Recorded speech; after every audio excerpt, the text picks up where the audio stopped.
A hospital's patient data is leaked. A power system is hacked. A comment insulting a political leader is posted on a social media network. These scenarios might seem different, but they could all come under the banner of cybersecurity. But this meaning of this word is contested, and its lack of a firm definition means it can be easily politicized and molded to suit different agendas. Governments and businesses in particular tend to frame cybersecurity as the mitigation of risk for the state and its systems, rather than the empowerment and well-being of people.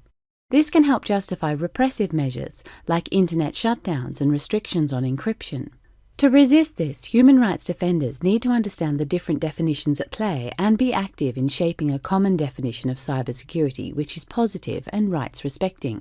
At the end of this video, you should have a better understanding of the current range of possible cybersecurity definitions, the motivations for using them, and how we can advocate for a more rights-respecting framing for cybersecurity. The term cybersecurity is disputed. Its definition can vary even from one government department to the next, and this vagueness means it can cover an almost endless range of different issues. This is illustrated by a New America Foundation study from 2014, which found over 400 different cyber-related definitions. The dominant framing of cybersecurity, developed over the years by technical, business, intelligence and military actors, focuses on the security of digital information and the network infrastructure that stores and transmits this information. For example, the International Telecommunications Union definition focuses on the protection of the cyber environment, organization and users' assets. Similarly, many ICT businesses see cybersecurity mainly as protection against threats to information and networks, like malware, unauthorized access, and malicious code. Military organizations tend to see cybersecurity in terms of warfare. A good example is NATO's 2016 agreement that cyberspace should be considered the fifth operational domain of warfare, alongside sea, land, air, and space. Here, the focus is on ensuring the protection of networks owned and operated by NATO. Another framing of cybersecurity also focuses on information and systems, but has a broader content-related mandate. China, for example, defines cybersecurity as information security, a term whose remit goes beyond security of systems to include control over and exchange of information online. What these definitions have in common is that their conception of security is all about the mitigation of risk. The range of risks they acknowledge may be broad, but their focus on protecting systems rather than people is narrow and limiting. You might ask why we're spending so much time talking about definitions. It's just words, isn't it? But small differences in the emphasis of cybersecurity definitions can have big implications for human rights. Definitions create the norms on which policies are based and the narratives which justify them. If they're too broad or focused on systems, they can be used to justify a wide range of measures, both legitimate and illegitimate. When we add securitization into the mix, definitions become all the more important. Securitization, as we discussed in our first video, is the process by which actors make issues into security concerns. This can then enable the passage of extraordinary measures, like emergency laws, without adequate debate. Securitized narratives around cyberspace often present it as a battlefield or a den of criminals. In the absence of an internationally codified definition, this can be used to justify curbs on our fundamental rights.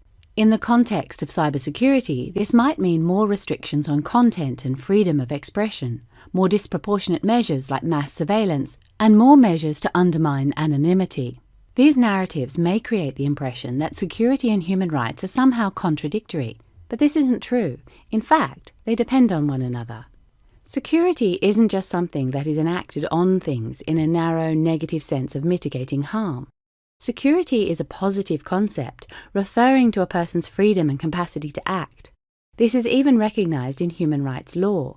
Without security, we can't fully exercise our rights. If we're browsing on a vulnerable network, our personal information is at risk, with implications for a range of rights. But it goes the other way, too. Unless we respect human rights, we can't have security either. Take South Korea's effort to ban anonymous speech on certain websites in 2007. This not only impeded free expression and privacy, but also put the data of 35 million users at risk when two popular websites were hacked in 2011. In this light, it's clear that cybersecurity policy shouldn't just be about risk mitigation. They should also empower people by facilitating the fuller exercise of their human rights. Without protected information and networks, people's quality of life diminishes. Policies start with definitions. Human rights defenders therefore need to be active in shaping the norms and narratives which would underpin a rights-respecting, positive definition of cybersecurity. Perhaps unsurprisingly, security actors play a big part in defining cybersecurity, from law enforcement bodies and intelligence agencies to military entities and computer emergency response teams. The forums they meet in can seem uninviting, but there is an increasing awareness of the benefit of multi-stakeholder exchange. Technical bodies, the Internet Engineering Task Force, the Internet Corporation for Assigned Names and Numbers, and the International Telecommunications Union are also active in developing their own definitions of cybersecurity. And many countries and regional organisations are now adopting cybersecurity strategies. Here, human rights defenders can usefully contribute by outlining best practices and rights-respecting models. Policy forums and conferences can help create momentum to put a rights-focused understanding of cybersecurity on the international agenda. And don't forget businesses. They handle huge amounts of our data and fund some of the main studies informing the dominant narratives around cybersecurity. Their support will be crucial if we're ever going to create consensus for a positive, rights-respecting definition. Let's look at two examples of real-life attempts to shape the definitions of cybersecurity and their implications. The Russian government's definition of cybersecurity, or information security as it calls it, emphasizes, among other things, the unconditional maintenance of law and order and the promotion of equal and mutually advantageous international cooperation. The first part of this clause has already facilitated surveillance measures like data localization and data retention in Russia itself. Now, alongside China, they're trying to realize the second part internationally with their proposal for an international code of conduct for information security. The proposal calls for international cooperation to curb the dissemination of information that incites terrorism, secessionism, or extremism, or that undermines other countries' political, economic, and social stability, as well as their spiritual and cultural environment. This example shows how a negatively framed definition can provide cover for actions which threaten human rights both nationally and internationally. But there are also examples of initiatives working to promote rights-respecting conceptions of cybersecurity. In 2015, the Multi-Stakeholder Working Group 1 of the Freedom Online Coalition published a new definition of cybersecurity in an attempt to challenge current dominant narratives in a balanced way.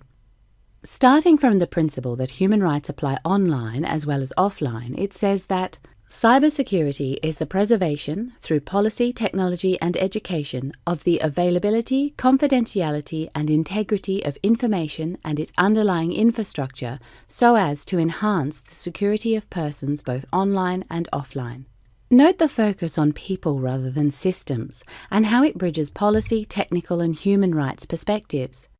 This creates the basis for a shift towards a more positive framing of cybersecurity, centered on individual rights rather than threats to systems. Because cybersecurity is such a young policy area, there's still a chance for human rights defenders to shape how it's framed. To do this, they need to engage wherever it's being discussed. By coming prepared, understanding different motivations, and being able to convince stakeholders with well-evidenced arguments, it's possible to counter the dominant framings which pit human rights against security. And by championing a rights-respecting definition in the right places, human rights defenders can help ensure any measures taken in the name of cybersecurity which restrict human rights face proper scrutiny.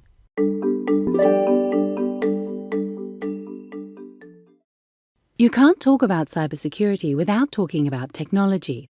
And when engaging with policymakers, it's helpful for human rights defenders to understand the basic concepts of this domain. But from a technical perspective, what does security actually mean? Popular conceptions of cybersecurity often focus on securing information and its underlying infrastructure. Information is the lifeblood of cyberspace. From personal data to high-level state communication, it flows through networks in huge quantities and is stored on devices and data centers. It is subject to voluntary standards, but without a central authority and in a rapidly changing environment, these can be subject to change. In cyberspace, information is digital and intangible, but it relies on an infrastructure which is physical, from cables to servers, routers to satellite connections.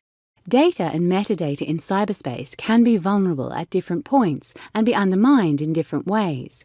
It can be copied, modified, or made inaccessible, or its origin could be faked, a violation of authenticity. Violations of confidentiality, integrity, availability, and authenticity can have different culprits. It might be criminal activity, a deliberate shutdown by a government, or even an accident. These violations can undermine security in cyberspace, but they also impact a range of human rights, including privacy, freedom of expression, and freedom of information. The Border Gateway Protocol, or BGP, illustrates this well. This refers to the set of rules which enables communications between large networks. Despite its central role in the functioning of the Internet, it remains vulnerable to misuse or attack. For example, in 2008, Pakistan's government ordered a local internet service provider to block YouTube in the country. Its attempts to do so resulted in a global outage of the video sharing website for 2 hours. The ISP did this by exploiting a weakness in the Border Gateway Protocol, so that all traffic trying to get to YouTube went to the ISP instead. As a result, YouTube became unavailable. Vulnerabilities in the BGP routes can also be manipulated to intercept internet traffic. Man-in-the-middle attacks work by redirecting large quantities of traffic to an unauthorized router. If the data is unencrypted, those controlling the router can then monitor or tamper with it before sending it on its way, without the owner of the data knowing anything has happened. This undermines the principles of integrity and confidentiality. But just as you can undermine these principles, you can also preserve and strengthen them. At the Internet Engineering Task Force, measures are under discussion to address weaknesses in BGP. If finalized, they could help make sure data goes to and originates in the right places and identify whether data is traveling on the right routes. This makes it less likely that traffic will be inadvertently intercepted or blocked, and will help make sure confidentiality, integrity and availability, and the human rights which depend on them, are respected on a technical level. Security can also be built into products and services by design. Apple and WhatsApp's adoption of default end-to-end encryption is a good example. Other tools include SSL, TLS, encryption of emails, and certificate pinning in browsers. The stakes couldn't be higher. Today, the Internet isn't just a communications network. It's a network for industrial control systems, healthcare, and in some countries even voting. As our reliance on networked systems and technology increases, the risks associated with insecure networks also increase. The Internet of Things is about to usher in a whole new universe of connected objects. This will pose huge challenges for both security and human rights. A big part of the solution is technical, as we've seen, but it's not the whole picture. Let's look again at the incident in Pakistan. After a few hours, YouTube was restored at the global level by a technical fix. But in Pakistan itself, the censorship order didn't go away, and YouTube remained blocked there until the offending content was removed. This shows that technical solutions are not enough. Security in cyberspace will only be possible with a holistic approach, which means robust technical measures and standards bolstered by rights-respecting policies and laws, responsible business practices, and education. The digital world has transformed our lives, creating new ways of communicating, organising, and accessing information. It has also created new threats, popularly known as cyber threats. In response, cyberspace is increasingly being framed as something inherently dangerous, which requires more scrutiny, management, and control. In this video, we'll explore why this framing is itself a threat to both human rights and the security of the digital environment. By the end, you'll understand the dominant ways threats in cyberspace are being framed, why this framing can be problematic, and how to get involved in these debates. In 2016, US Director of National Intelligence James Clapper delivered a talk to a naval academy. In his speech, he said, "The cyber threat is here. It's upon us now, and we need the people here today to help us defend our systems and our nation." This statement neatly captures the two dominant perspectives on threats in cyberspace. The political-military perspective, focused on threats to public safety and the security of the state, and the economic perspective, focused on threats to commercial systems and assets. Both understand cyber threats as malicious activity that seeks to undermine computer networks or systems and the information accessible through them. In media and policy spaces, these threats are discussed under many names. Data breaches, hacks, cyber incidents, and cyber attacks are just a few examples. But what do these threats actually constitute? You may recall incidents like the 2015 Sony Pictures hack, a major data breach which attracted extensive media coverage and political responses and was estimated to have cost the company millions of dollars. Or the 2007 wave of attacks on Estonian public service websites and major news outlets, which was characterized as an act of cyber war. These fit in with the systems-focused perspectives we've discussed. But some activities characterized as cyber threats stretch the boundaries of this framing. In Turkey, for example, hundreds of people have been investigated by the Cybercrime Unit for insulting the president.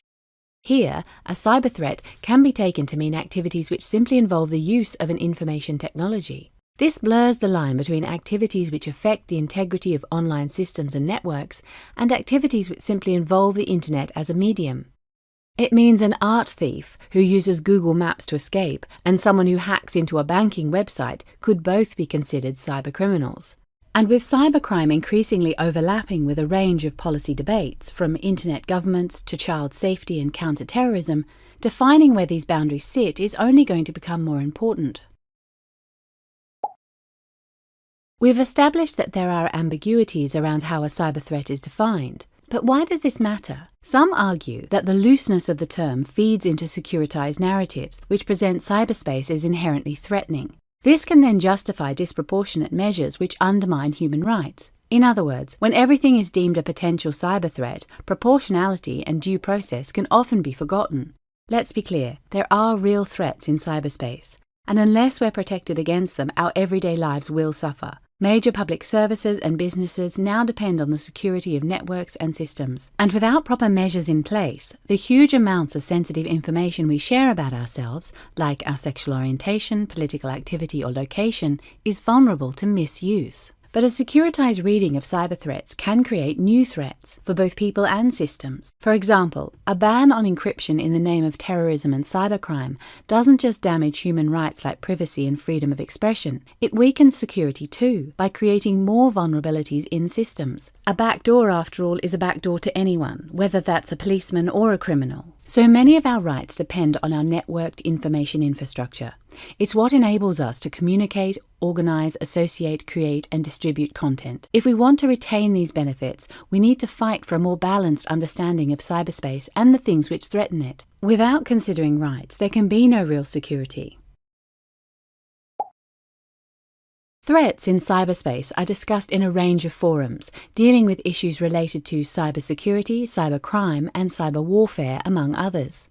Apart from national cybersecurity strategies, governments are developing norms of responsible state behaviour in a number of global forums, notably the UN Group of Governmental Experts in the First Committee of the UN General Assembly. Similar efforts are being discussed and developed in regional bodies like the European Union, the African Union, the Organization of American States, and the Association of Southeast Asian Nations. Bilateral agreements, like the one signed between the US and China, attempt to define rules of procedure and mutual notification systems in case of an attack. Consultations on the Tallinn Manual 2.0 are also ongoing. This initiative, often associated with NATO, is actually an independent academia-led effort seeking to adapt international law for peace and wartime to the digital age. Most countries have established computer emergency response teams which help identify, isolate, and safeguard against viruses, hacking, or DDoS attacks. These CERTs cooperate across borders through the FIRST network, which focuses on information sharing and threat notification. In addition,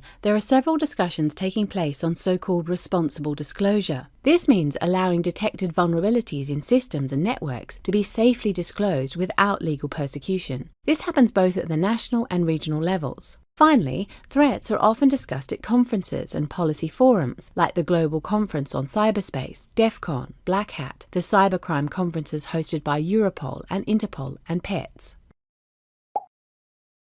The US Personnel Department was hacked in 2015, exposing the sensitive personal information of 22 million people, including mental health records and details of drug and alcohol abuse. In both human rights and security terms, this was a catastrophe, demanding urgent action to strengthen protections. This didn't happen. Instead, the incident was framed in a securitized way, with US officials looking for states to blame and weighing options for retaliation. This prevented any real debate on an appropriate response, which might have included a discussion on whether so much data should have been collected in the first place. This is an example of what can happen when policy discussions are led by a security agenda. A narrow debate makes a constructive, holistic approach less likely.